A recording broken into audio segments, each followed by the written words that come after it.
Hello दोस्तों, good morning. आज हम बना रहे हैं हमारे यहाँ पंजीरी। रसोई में माँ के द्वारा तैयार की जा रही है पंजीरी, माँ की रसोई में। ये हमारा फर्स्ट ब्लॉग है, पहला ब्लॉग। इसे ज़्यादा से ज़्यादा सपोर्ट करना दोस्तों। ये हमारी माँ देसी घी में आटा गेहूँ भूनकर इसमें बादाम काजू वगैरह मिलाकर इसमें और भी बहुत सी चीज़ें हैं, जैसे कि कमरकस, सौंठ, काली मिर्च और मीठी खंड वगैरह मिलाकर इसको मिक्स किया जाएगा, मिक्सर किया जाएगा। फिर इसके बाद इसको थोड़ी देर मिलाने के बाद इसको रखा जाएगा ठंडा होने पर। फिर इसका टेस्ट किया जाएगा किस तरह। ये देखिए माँ किस तरह बना रही है, हर एक चीज़ को तैयार किया जा रहा है, कूटा जा रहा है। ये देखिए ये ग्राइंडर में हमारे जीगर ठाकुर भी लगे हुए हैं, कुछ न कुछ वे भी कुछ न कुछ कर रहे हैं, छोटी मोटी हेल्प कर रहे हैं हमारी इस काम में। और माँ जी देखिए देसी बिल्कुल देसी तरीके से चूल्हे के ऊपर कढ़ाई, देसी घी, और उसमें फिर आटा भुना जा रहा है। आटे को भूनकर फिर उसके बाद गोंद को भूनकर इन सब को मिलाकर मिक्स करके ठंडा होने के बाद इन सब को मिक्स किया जाएगा। इसमें देसी खंड मिलाकर, बूरा वगैरह जिसको बूरा बोलते हैं, देसी खंड, उसको मिला के सबको मिक्स किया जाएगा। उसके बाद इनको थोड़ी देर के लिए रखा जाएगा ठंडा करने के लिए। ठंडा होने के बाद फिर इनका इस्तेमाल किया जाएगा खाने में। और कसम से ये बहुत ही बढ़िया चीज़ है। इसका सेवन हम सुबह करते हैं चाय के साथ। इसको थोड़ा बहुत मतलब कि जिस तरह नाश्ते के तौर पे सुबह ब्रेकफास्ट लेते हैं, जैसे कि डबल रोटी मटर वगैरह, लोग भुजिया वगैरह खाते हैं, लेकिन हमारे यहाँ ज़्यादातर इन्हीं चीज़ों का प्रयोग होता है। ये अब एक बार ये चीज़ बनकर तैयार हो जाएगी तो ये लगभग आएगा, इसके वज़न में 5 किलो के आसपास, 4-5 किलो का वज़न होगा इसका। इसको इस्तेमाल करने में सुबह सुबह अगर हम सभी एक एक कटोरी, हल्की कटोरी लें इनमें, तो लगभग 1 महीने तक हमारे ये काम करेगी।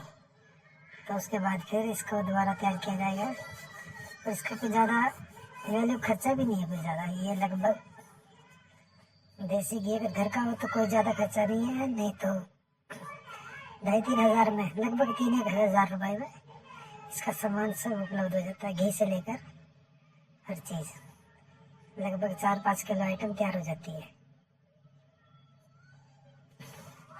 लेकिन शुद्ध देसी है। इसमें कोई दिक्कत नहीं है, कोई परेशानी नहीं है, लेकिन शरीर के लिए बहुत अच्छी है। इससे शरीर बहुत मजबूत बनता है, क्योंकि गाँव कमरकस वगैरह है, इससे हाथ गोडे वगैरह जिस तरह की जोड़ों में दर्द रहता है वो भी नहीं है। जितना मर्जी मेहनत का काम कर लो, क्योंकि हमारा काम ही मेहनत का है ना, तो इसलिए हमें ये बहुत उपयोगी है। इससे कोई साइड इफेक्ट नहीं है, कोई नुकसान नहीं है। इससे कोई भी किसी उम्र में खा सकता है, बच्चे से लेकर बूढ़े तक। बूढ़े बस थोड़ा सा इसका सेवन कम करें, ताकि गर्म ताकतवर चीज़ें थोड़ा सा मतलब कि लीवर वगैरह में कोई दिक्कत ना हो। और बाकी अगर हिसाब से खाएं तो ये किसी को भी खराब नहीं करेगी।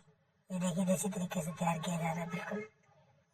इसको बनने के बाद मैं तो इसकी यही प्रतीक्षा कर रहा हूँ कब से, कि कब ये बनकर तैयार हो और कब हम इसे खाएं। ये देखिए मंद आंच पर सिकती हुई, इसका मिश्रण करने के बाद इसको मिला के, हाँ, क्या टेस्ट होगा इसका, कसम से लाजवाब। मैं बचपन से खा रहा हूँ माँ, जब मैं छोटा था तब से ही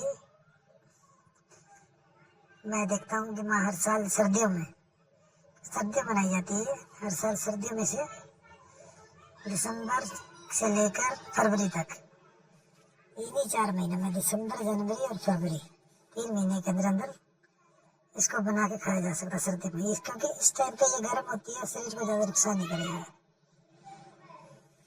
बाकी गर्मी में इसका सेवन नहीं करना चाहिए। गर्मी में खाने के लिए और भी बहुत सी आइटमें बनती हैं, क्योंकि मेरी माँ बहुत चीज़ें बनाती रहती है हमारे लिए, अलग अलग तरह की।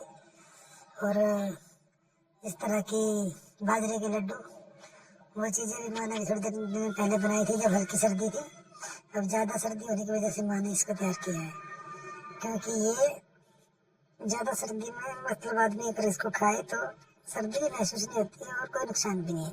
जुकाम खांसी बुखार इस तरह की चीज़ों से ये मतलब कि बचाएगा। जानदार चीज़ है, कोई साइड इफेक्ट नहीं, बढ़िया चीज़ है, माँ के द्वारा तैयार किया गया। ये लगभग अब हमारी मिसेज भी इस चीज़ को लगभग सीख चुकी है, लेकिन फिर भी हम माँ के हाथ से तैयार करवाते हैं, क्योंकि माँ के हाथ से बनी हुई चीज़ें अब भी कोई जवाब नहीं उनका। किसी बड़े होटल महंगे होटल से किसी से भी कोई सामान लो, लेकिन अगर माँ थोड़ा हलवा भी बना दे देसी का, सब मिठाइयाँ फेल है। और हम तो हलवा खाते ही रहते हैं 5वें 7वें दिन 10वें दिन माँ के हाथ से। थोड़ा सा देसी घी लिया और सूजी वगैरह का भी इस्तेमाल नहीं करते। एक बार हम आटे में देसी घी आटा और गुड़ वगैरह थोड़ा डाल के, हल्का गुड़ हल्की शुगर चीनी में मिक्स करके बनाती है, बहुत बढ़िया हलवा। इसमें किशमिश थोड़ा बहुत काजू बादाम का इस्तेमाल करके फिर खाया जाता है उसमें। लाजवाब चीज़ है कसम से। अगर आपने ये खाई है तो आप इसे महसूस कर सकते हो कि इसका क्या जवाब है, क्या स्वाद है। और नहीं तो फिर कभी इस्तेमाल करके देखिए। इसकी रेसिपी मैं अगले वीडियो में गिरूँगा, क्योंकि ये हमारा फर्स्ट ब्लॉग है, पहला ब्लॉग है हमारा। जी, जिगर सोलंकी के नाम से ये आईडी है, जिगर सोलंकी ब्लॉग।